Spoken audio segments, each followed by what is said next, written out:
Thanks for joining us live at 6. I'm Fidel Moreno Mesa. Dana and Latoya have the night off.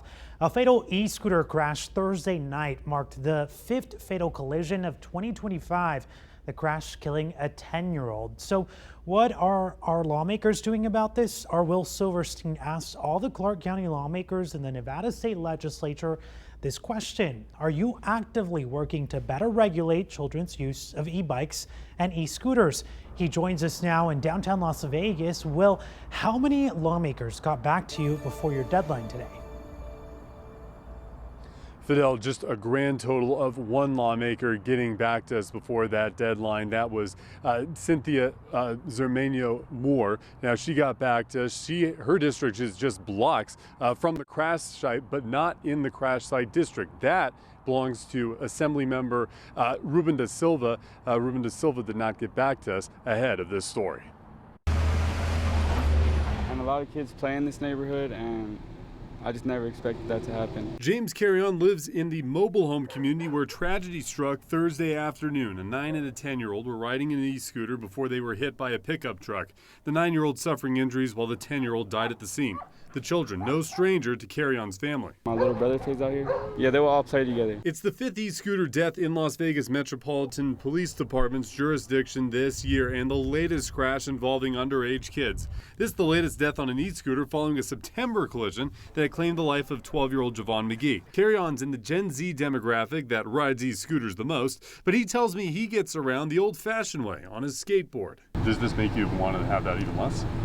Yeah, don't really want him to be like right here at all no more. And that sentiment is felt on News 3's social media as well. Take a look at some of these comments that have come in over the last day on our last couple of e-scooter stories. The remarks often criticizing teen and preteen riders and their parents alike. Some looking for bans on scooters and e-bikes alike. And if your child's not mature enough to understand those rules, then maybe they should be looking at other means of transportation. Metro Officer Robert Wicks telling News 3 Wednesday before the crash that parents can be held responsible for their children's violation of new e-bike and e-scooter laws that came into place October 1st. He suggests parents may play the biggest role in reducing crashes. We get a lot of calls going, hey, why aren't you guys citing or arresting the driver on this case?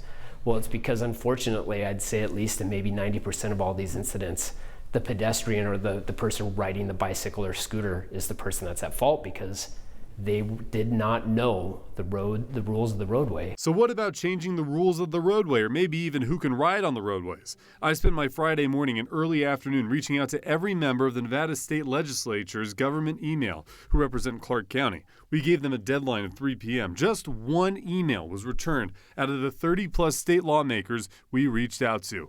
All the while, James Carrion struggles to figure out what to tell his younger brother. What's that conversation going to be like with your little brother? I'm just going to tell him that something happened to his friend. And here is Assemblymember Cinthia Zermeño Moore's statement. It reads in part, quote, "I'm continually working with my constituents to listen to their needs for the next time I have the opportunity to introduce any legislation, including roundtables about traffic safety." So then I followed up. I had asked her if she would then be supportive of bringing this topic up in a special session. Should that happen, Governor Joe Lombardo indicating that could potentially happen to go into things like increasing penalties for DUI laws.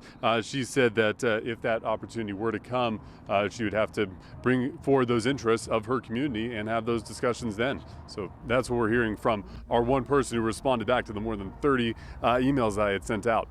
Well, Will, you asked that question about that special session to Zermeño Moore because lawmakers really don't have a full legislative session until 2027. That's right?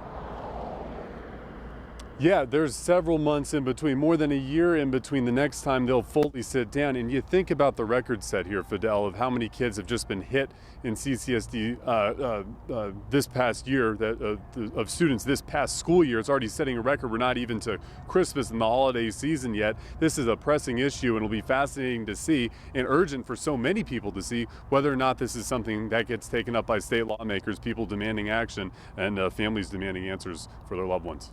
Pressing for sure. Thank you so much, Will. Well, a lot of our viewers have asked us, why has the city of Las Vegas not banned e-bikes or e-scooters? Well, here are some cities around the world that have some sort of ban on certain e-scooters over the last several years.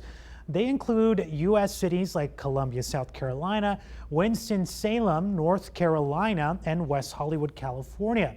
International cities with some bans include Paris, France, London, England, and Melbourne, Australia. Well, as Will mentioned, just a month ago, a 12-year-old boy was killed on one of these scooters, and it happened at Tooley Avenue in Hidden Desert Way near Bonanza.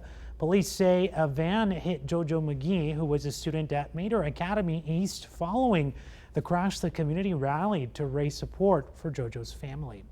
Well, that leads us to our question of the day. To weigh in, just scan that QR code right there on the right hand of your screen or head over to news3la.com. We're asking you, the viewer, do you support age restrictions for motorized scooters and e-bikes?